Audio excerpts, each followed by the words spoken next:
There you are, the teacher who feels completely exhausted at the end of another draining day of teaching, thinking this is just a one-way train to complete an utter burnout. In this video, I want to run through 10 reasons why you will feel burnt out as a teacher to hopefully make you realise this is not on you. This is not a you problem. This is what the job has become. Before I get any of the inevitable comments saying, well, you knew what the job entailed before you got into it.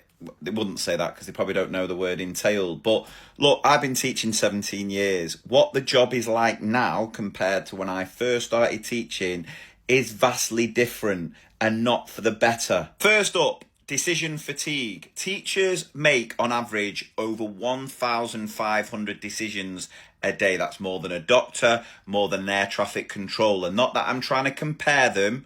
You think of all those micro little decisions you make about addressing a disruption in class, adapting a lesson on the go, answering 10,000 questions from your students. It is relentless and it absolutely shatters you, which is closely linked to cognitive overload. The fact that teachers simultaneously have to monitor behaviour, check understanding, plan next steps. We have to manage transitions all at the same time. And we know that working memory is limited, so once it's full, it can start to be even more of a challenge. Number 3, the stress of teaching. 1.5% of school staff are unaffected by stress at work. So cortisol, a stress hormone produced by the adrenaline glands in your body, is spiked far too often when it comes to teaching, which is why you normally finish a day of teaching absolutely wired but completely exhausted. We then have compassionate fatigue, which I think is one we don't talk enough about. The fact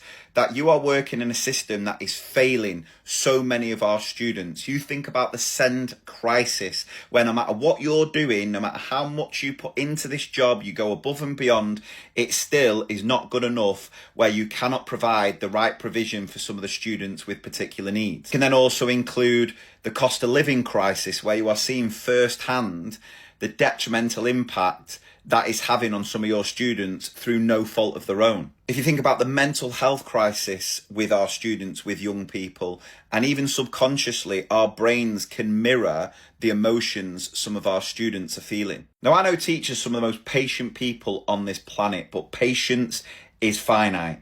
Every behaviour redirection, every emotion you regulate eats away at those patient reserves you have, which is why sometimes when you get home at night, it's all drained.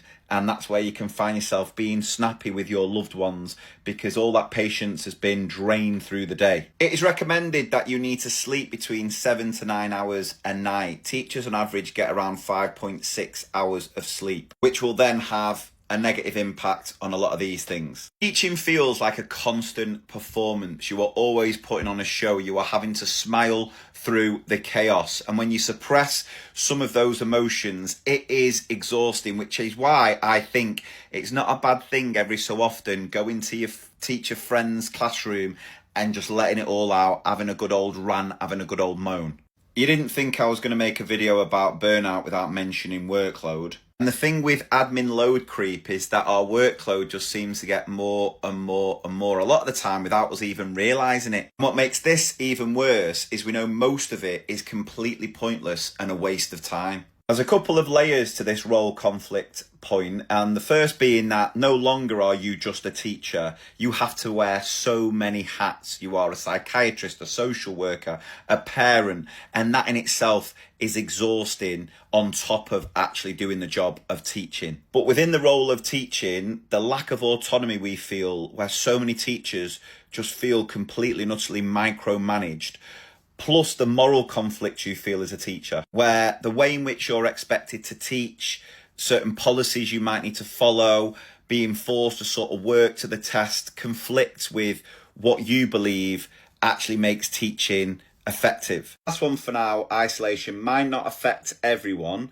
but I know a lot of teachers, if they're getting in school really early, having to do so much workload, so they're working through breaks, lunchtime, very rarely do they get moments to actually connect with their friends, their colleagues in a meaningful way, which is so important to be able to talk about not just what's going on in work, but have conversations about things outside of work to sort of reset, switch off, so that you can then lock back in, ready for your afternoon lessons or whatever it might be. I hope you found that useful, and I hope it's given you a moment to sort of reflect and realise that the reason you feel like this is not a you problem.